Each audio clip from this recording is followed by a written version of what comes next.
This video is a bird's eye view of the places we visited during 2022. I hope you enjoy it.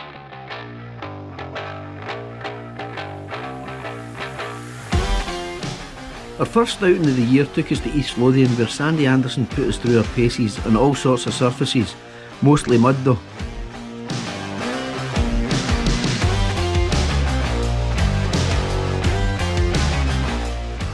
We then had a good turnout of 15 for a winter pedal up to Killin.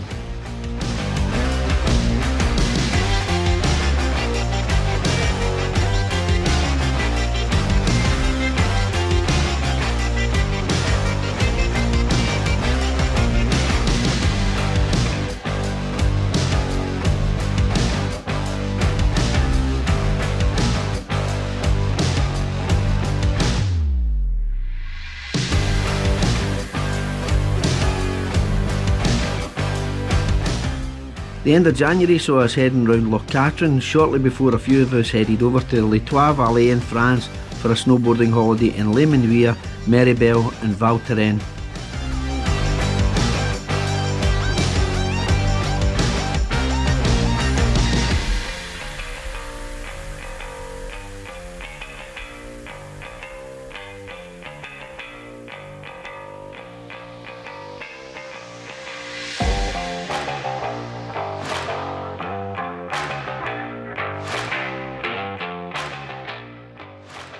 In March, Rob Strackett invited us to a new part of the woods for us, around Mid Lothian, where we enjoyed some lovely scenery and a nice spring day. Towards the tail end of March, Malky Walker took us on a tour of the Carron Valley, and we again had a lovely day for it. Please consider subscribing to the channel, giving this video a like and hitting the notifications bell. Thanks.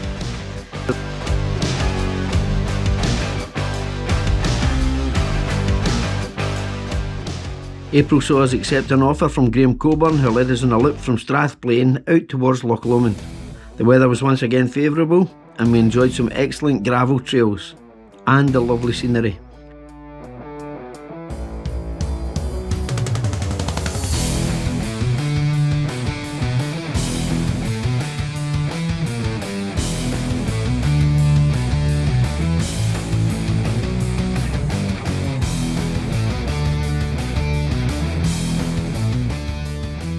Danny Craney then volunteered to lead us on a route leaving Falkirk, where we headed out to Rosyth and back on a loop which took us out on the north shore and back on the south shore of the Firth of Forth. He also took us to see Blackness Castle, known locally as the ship that's never sailed.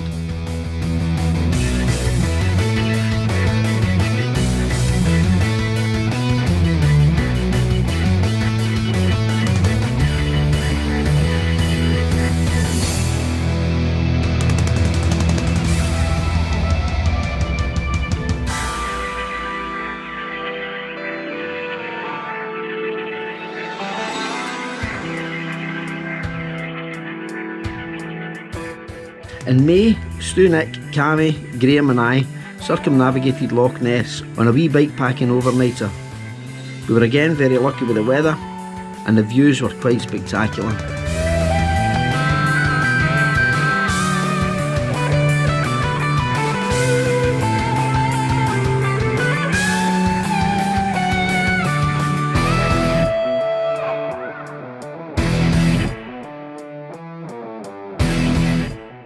Making this video has brought back some great memories. We've seen some fantastic parts of the country, often as a result of people volunteering to lead us on the ride of their favourite local gravel routes. If you fancy leading a ride, please drop a comment on any of my videos and I'll get back to you. Thanks.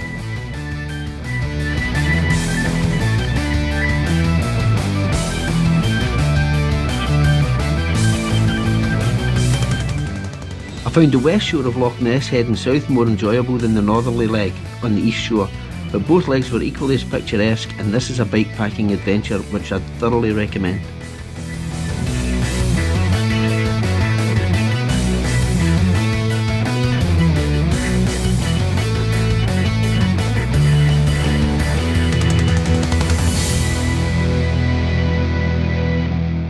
We We enjoyed another trip to Calin in May, which is one of our favourite rides, and we usually try to visit it at least once in each of the seasons.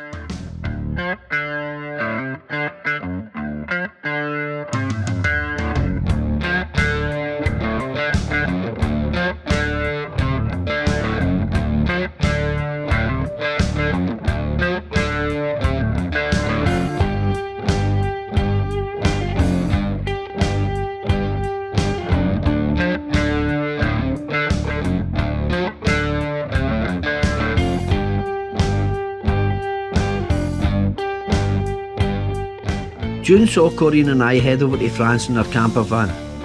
We spent a couple of days at Mont Saint-Michel before heading down the west coast towards La Rochelle, where we visited the beautiful Saint-Martin-de-Ré, the capital of Ile-de-Ré.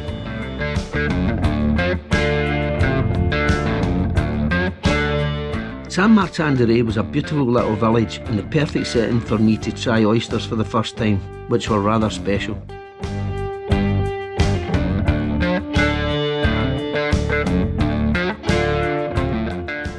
We then spent our second week helping Big John celebrate his 60th birthday in a chateau in the Dordogne. The chateau was very well equipped with 4 villas, a swimming pool and a tennis court. This was a quite stunning part of France with some quiet roads and beautiful little villages. We managed to get quite a few miles in on the bikes and a great time was had by all.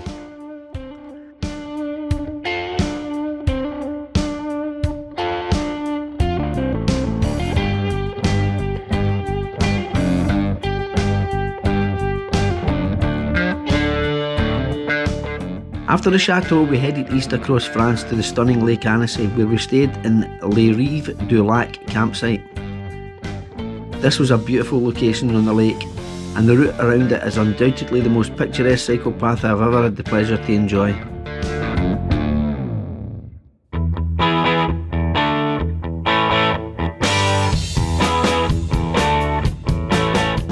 Of the 23-mile loop around the lake, probably 20 miles or so of that is a fully segregated cycle path, which is just a joy to cycle.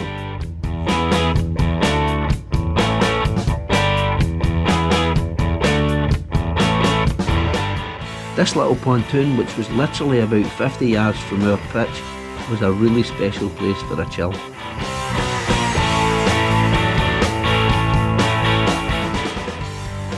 Leaving Lake Annecy, we headed north and spent a few days near Geneva, en route to Grindelwald, the home of the Eiger in Switzerland. The Eiger has held a fascination for me since reading the book The White Spider as a youth, and it was incredible to see it up close.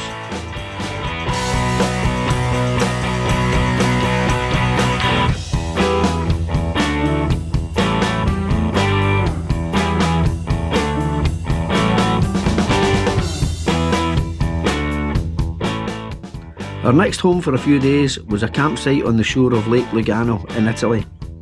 Again, we were very lucky with our pitch, and this campsite was also excellent.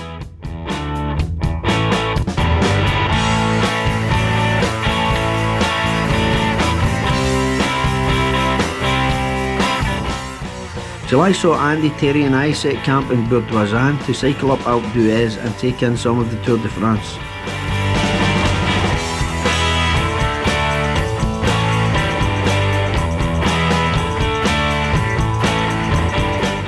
Bourdoisan, which sits at the foot of Alpe d'Huez, is a lovely wee town. There are several nice bars which sell excellent Belgian beers, and it's somewhere I thoroughly recommend as a base for a road cycling holiday, as it has great access to several iconic alpine climbs.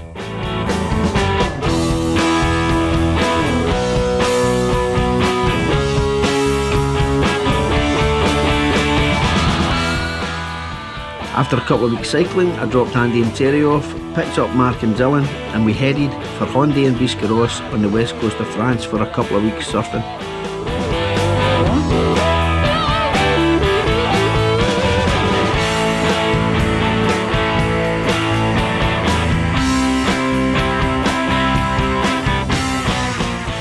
We enjoyed decent surf conditions, and after about a week or so we were surfed out, so we had a day off, bought some licences and chilled out with a day's fishing at one of the local lakes.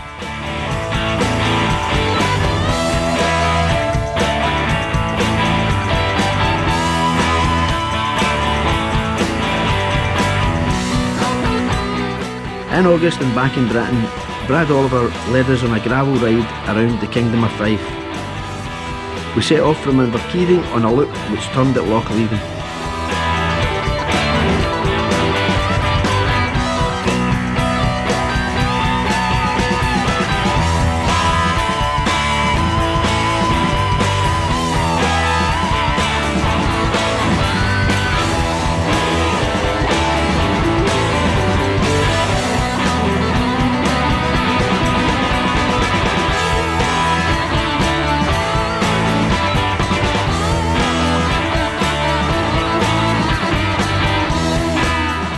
September saw us revisit another favourite haunt where we again found ourselves on the tough wee climb above Loch Venica.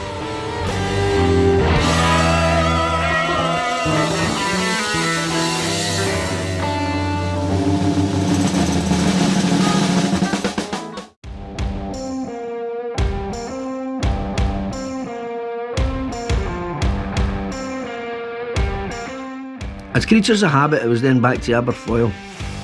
If you're watching this and haven't been to Aberfoyle for gravel cycling, you really need to get yourself up there. There are miles upon miles of gravel trails, and there are now 3 marked routes to follow, so you shouldn't get lost.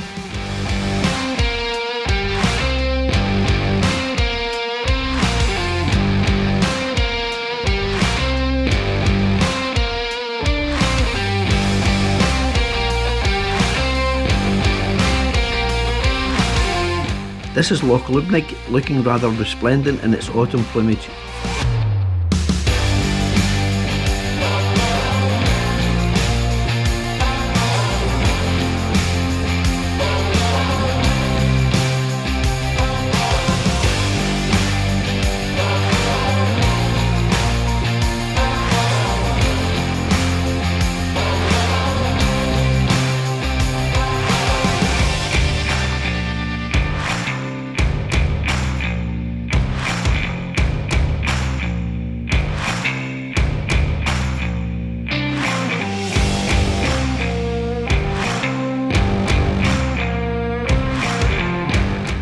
October saw us make our annual pilgrimage to the cycling haven of Mallorca.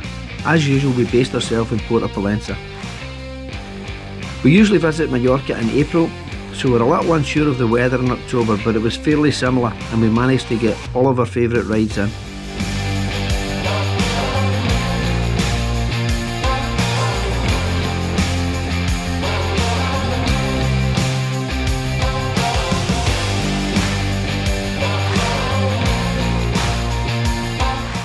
The 2 rock formations on the Orient route provide a quite stunning backdrop here, and I think the clouds the day we were there made it look very dramatic.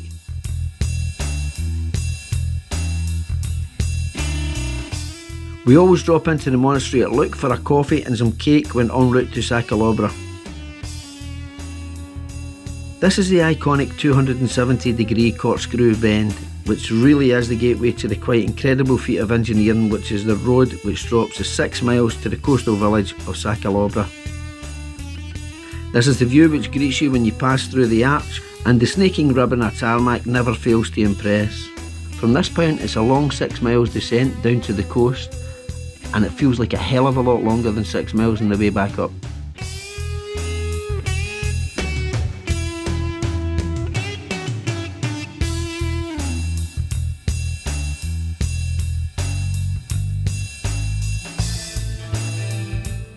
This is the view back to Portapalença from the monument to Antonio Parietti, the man who built the roads to both Calobra and from Portapalença to Formentor. If you haven't had a chance to cycle his creations, do yourself a favour, you won't regret it.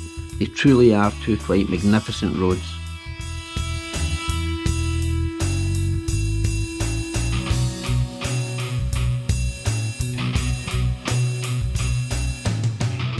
The lighthouse at Formentor is a lovely place for a coffee and a cake, and the road to get there from Palença is just beautiful.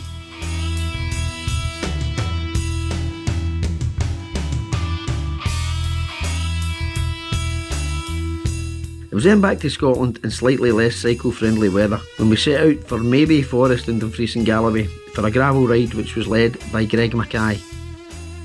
This was a rather dreich day, to be honest.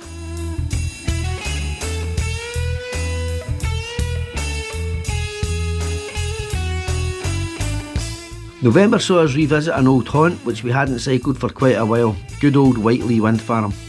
Again, this is somewhere I'd recommend for gravel cycling, especially for any gravel newbies.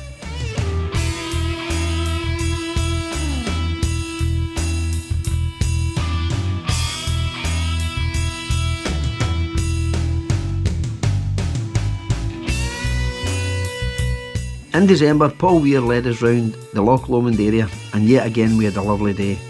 We were really very lucky with the weather this year. This is perhaps my most favourite reveal of the year from a quite spectacular vantage point on Ben Buie, looking out over Loch Lomond towards the Highland boundary fault line.